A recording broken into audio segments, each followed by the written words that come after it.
Hello, আজকে আবার হাজির হলাম নতুন একটা গল্প নিয়ে, ছোটখাটো একটা গল্প। কেমন এখন পেট শুধু খায়, পেট খায় কেন?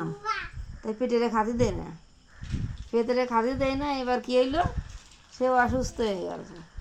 কী হচ্ছে, তার হাতে বল নেই, গায়ে বল নেই, পায়ে বল নেই।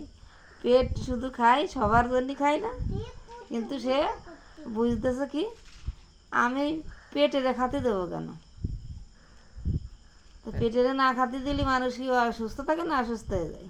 অসুস্থ? তাহলে পেট শুধু খায় না, পেট সবার খাদ্য যোগান দেয়। মানে পেট খাই, পেটের খাওয়ানো হয় এমন এক পেট খালি। কুড়িয়ে কত পেট শুধু খায়, খাতি দেবো না। এবারটা পেট তো শক্তি যোগায়। সত্যি যোগায়, এবার পেটের না খাতি দিয়ে এবার রোদ 3 মাসের ঘোরা চলে, এবার পাকায় রাখান মাথায় দিত রাবু দিলাম, পাটি ফেলাই শুয়েছে না, ওরা শুয়েছিল, শুয়ে তো ছটফট করতেছে। এবারে উঠবে, সে পায় বল নেই। এবার হাতে চলতে না, হাতে বল নেই, কোনো কিছুতেই বল পাচ্ছে না। তাহলে কি হলো, পেট শুধু খায় না, পেট সবার খাদ্য যোগায়। শেষ, আজকের মতো গল্প শেষ।